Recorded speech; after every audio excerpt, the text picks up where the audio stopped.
Hi అండి. అందరికీ నమస్కారం. వెల్కమ్ టు అవర్ ఛానల్ తెలుగువారి ముచ్చట్లు. ఈరోజు మనం చెప్పుకునే కథ పేరు అంకురం. రచయిత గన్నవరపు నరసింహమూర్తి గారు. ఏటి ఒడ్డున అర్చన తన 3 ఏళ్ల బాబుతో పడవ కోసం ఎదురు చూస్తుంది. ఆమె వచ్చి అప్పుడే గంటకు పైగా అయ్యింది. ఆమె ఉదయం ఈ ఊరు ఆడపడుచు కూతురి పెళ్లికని వచ్చింది. పెళ్లికొచ్చిన దగ్గర నుంచి ఆమె 3 ఏళ్ల బాబు రామానికి విపరీతమైన జ్వరం. దాంతోపాటే వాంతులు.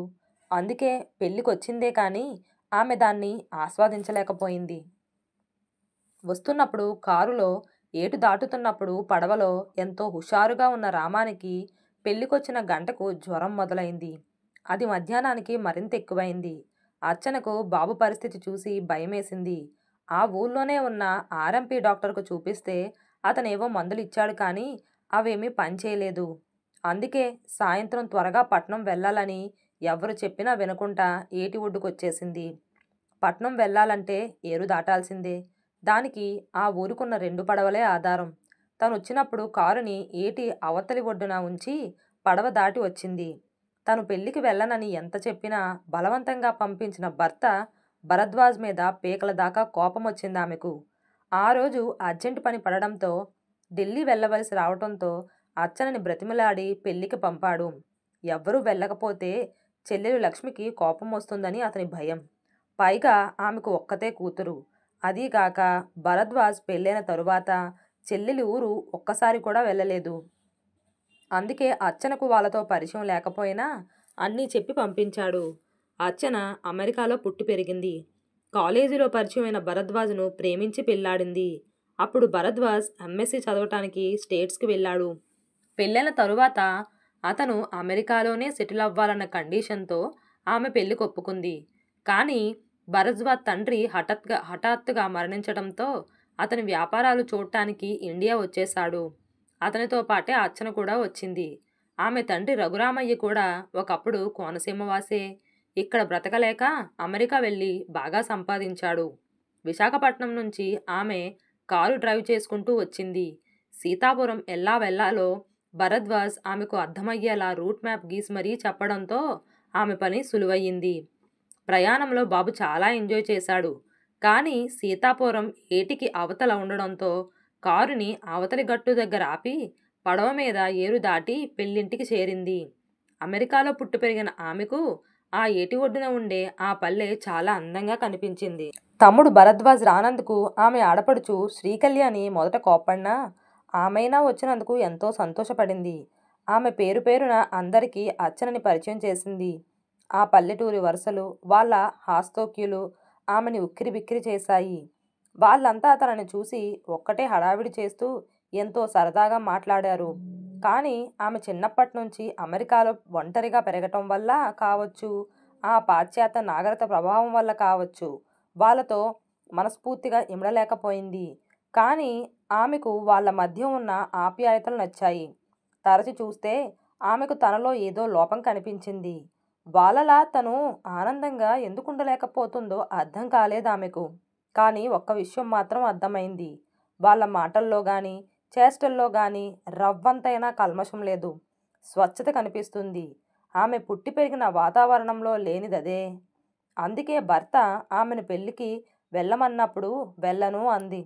అసలు అమెరికా నుంచి సంవత్సరం క్రితం విశాఖపట్నం వచ్చినా ఆమె ఎవ్వరింటికి వెళ్ళలేదు. పట్న వాతావరణంలో పెరిగిన ఆమెకు ఇంత అందమైన పల్లెటూరు ఉంటాయని ఆ ఊరిని చూస్తే గాని తెలియలేదు. అందమైన పేరు, తీరం వెంబడి తెల్లని ఇసుక తిన్నెలు, పొడవైన కొబ్బరి చెట్లు, పిల్ల కాలువలతో ఆ ఊరు ఎంత సుందరంగా ఉంది. ఉక్కిరి బిక్కిరి అయ్యే పట్న వాతావరణం నుంచి ఒక్కసారి ప్రశాంత వాతావరణాన్ని జ్వరం సాయంత్రానికి కూడా తగ్గకపోవడంతో ఆమె పట్నం బయలుదేరతానంటే ఆమె ఆడపడుచు కళ్యాణి కాదనలేకపోయింది. పైగా పెళ్లి కూడా అయిపోయింది. వెంటనే ఆమె తమ రైతు రాజయ్యని సాయం ఇచ్చి ఏటి దగ్గరకు పంపించింది. అప్పట్నుంచి ఆ ఏటి ఒడ్డున పడవ కోసం పిల్లాడితో ఎదురుచూస్తుంది. వచ్చిన దగ్గర నుంచి ఆమె చూపంతా ఆవలి ఒడ్డు మీదే ఉంది. ఆ ఊరికి ఉన్నవి 2 పడవలు. ఉదయం తనను ఏరు దాటించిన పడవ ఇక్కడే లంగరేసి ఉండడంతో ఆవలి ఒడ్డున ఉన్న 2వ పడవ మీదే ఆమె దృష్టి ఉంది. కొద్దిసేపటికి దాని తెరచాప కనిపించడంతో ఆమెకు కొంచెం ధైర్యం వచ్చింది. అది మెల్లమెల్లగా వస్తుంది. అది రాగానే పడవ్వాని బ్రతిమిలాడి వెంటనే ఆవలి బొడ్డుకు బయలుదేరాలి. బాబుకి రాను రాను జ్వరం తీవ్రత ఎక్కువ కాసాగింది. క్రమేపీ ఆ తెరచాప దగ్గర కాసాగింది. తీరం వెంబడి గాలి ఉధృతంగా వీస్తుండడంతో అది మెల్లగా హొయిలుపోతూ వస్తుంది. మరో 10 నిమిషాలకి అది ఒడ్డుకు చేరింది. పడవలో జనం అట్టే లేరు. వాళ్ళు దిగగానే ఆమె ఆ పడవవాడి దగ్గరికెళ్ళింది. త్వరగా వెళ్ళకపోతే అతను లంగరేసి ఇంటికెళ్ళిపోతాడని ఆమె భయం. కానీ దగ్గరికి వెళ్ళి అతన్ని చూడగానే ఆమె ముఖ కవలికలు మారిపోయాయి.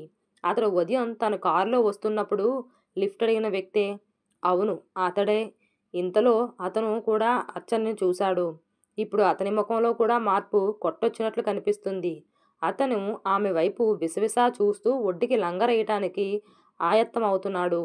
ఆమెకు నోట మాట రావటం లేదు. ఉదయం జరిగిన ఆ సంఘటన గుర్తుకొస్తుంది. ఆ రోజు ఉదయాన్నే అర్చన తన బాబుతో కారులో బయలుదేరింది. ఆ రోజు మొద్దు నిద్ర వల్ల బయలుదేరటం ఆలస్యమైంది. పెళ్లి ముహూర్తం ఉదయం 11 గంటలకి కావడంతో ఆమె కారును చాలా స్పీడ్గా డ్రైవ్ చేయసాగింది. ఆ మార్గం ఆమెకు కొత్త. బొబ్బిలి తరువాత 15 కిలోమీటర్ల దూరం సాగిన తరువాత ఏరొస్తుందని, ఆ ఒడ్డున కారాపి పడవలో ఏరు దాటాలని భరద్వాజ్ క్లియర్గా ఆమెకు చెప్పడంతో ఆమె మస్తిష్కంలో ఆ మార్గం నిక్షిప్తమైపోయింది. బొబ్బిలి దాటిన తరువాత అడ్డరోడ్డు దాటగానే ఆమె కారుకి ఓ ఎడ్లబండి అడ్డు రావటంతో సడన్ బ్రేక్ వేసింది అర్చన. అప్పుడు కారు దగ్గరికి వచ్చాడా వ్యక్తి. చూడటానికి అతనికి 60 ఏళ్లుంటాయి. పంచే లాల్చీలో ఉన్న ఆ వ్యక్తి ఆమెకు నమస్కారం పెట్టి, అమ్మా, తమరు ఏటొడ్డు కాసైనా వెళ్తున్నారు అని అడిగాడు. ఆమె అవును అని కోపంగా అతని వైపు చూసింది. అమ్మా, మా ముసల్దానికి ఒంట్లో బాగాలేదు. నేను త్వరగా సీతాపురం వెళ్ళాలి.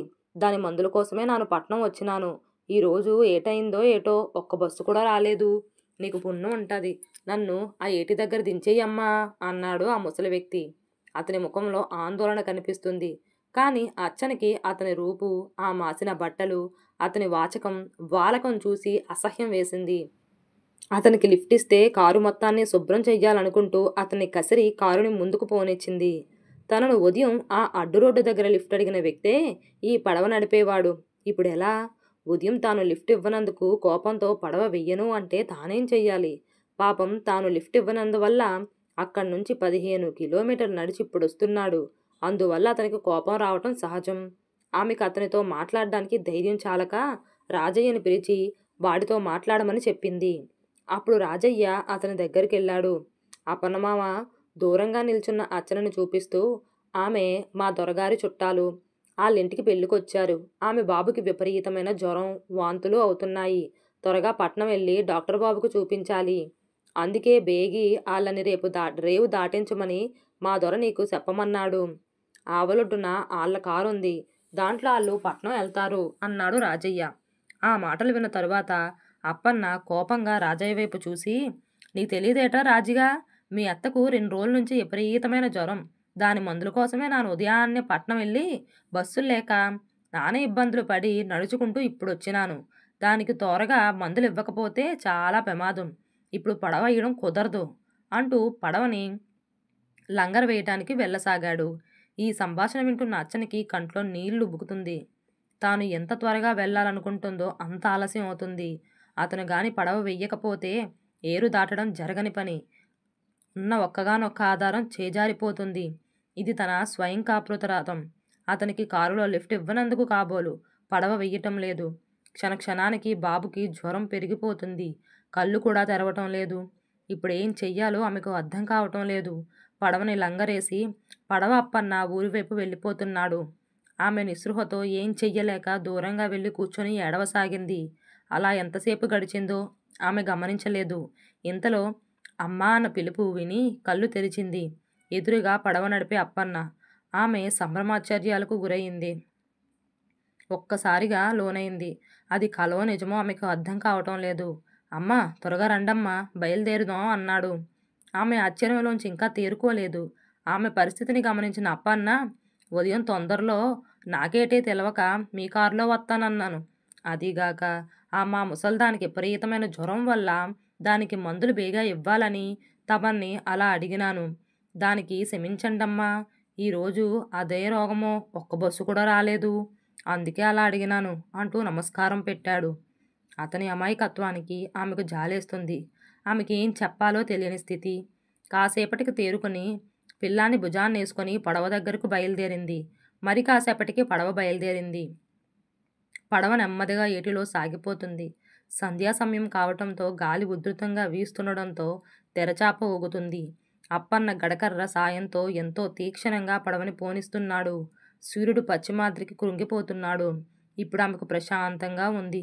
గోధూళి వేళ కావటంతో పడమటి దిక్కు రాగరంజితం కావుతుంది. అప్పన్న, నీ భార్యకి ఒంట్లో బాలేదన్నావు కదా, ఆమెకు మందులు అవసరం కదా, ఇంటికెళ్తున్న వాడికి తిరిగి మళ్ళీ ఎందుకొచ్చావు అంది అర్చన. ఆమెకు చాలాసేపటి నుంచి ఈ ప్రశ్న మెదడును తొలిచేస్తుంది. కాసేపటికి అప్పన్న చెప్పడం మొదలెట్టాడు. అది కాదమ్మగోరు, నేను నా ముసలిది కాటికి కాలుసాసి కూర్చున్నాం. ఇప్పుడు ఈ మందులు ఆలస్యమైతే ఏటైపోతుందమ్మా? ఏటీ అవ్వదు. అందుకే ఇంటికెళ్ళడానికి బయలుదేరి సగం దూరం వెళ్ళాక తమరి బాబు గుర్తొచ్చాడు. చిన్నోడికి జ్వరం, వెంటనే పట్నం తీసుకెళ్ళకపోతే ప్రమాదం. నేను పడవెయ్యక ఎంతో తప్పు చేశానో అప్పుడు అర్థమయ్యింది. అందుకే పరుగు పరుగున వచ్చేసినాను. నా తప్పుని క్షమించండమ్మా. అప్పన్న మాటలు వింటుంటే అర్చనకు దుఃఖం ముంచుకొస్తుంది. అతని మానవత్వం ఆమెను ఉక్కిరి బిక్కిరి చేస్తుంది. తనకు లేనిది అతనిలో మూర్తీభవించింది ఆ మానవత్వమే. ఇప్పుడు ఆమెలో ఎన్నాళ్ళ నుంచో పేరుకుపోయిన కఠినత్వం, గర్వం కరిగిపోసాగాయి. ఆమె ఆలోచనలలో, భావాల్లో మార్పు జ్యోతిమవుతుంది. సాయం సంధ్య ఇప్పుడెంతో అందంగా కనిపిస్తుంది. మార్పు ఆమెలో అంకురించింది. ఇప్పుడు ఆమెకు ప్రకృతి ఎంతో శోభాయమానంగా కనిపిస్తుంది. ఆమె ఆలోచిస్తుంది. నిజమైన ప్రేమలు, ఆప్యాయతలు, స్వచ్ఛత ఇక్కడే ఉన్నాయి. ఈ అనుబంధాలలో ఉన్న తీయదనం ఇప్పుడే తెలిసింది. ఒడిలో బాబు ప్రశాంతంగా నిద్రపోతున్నాడు.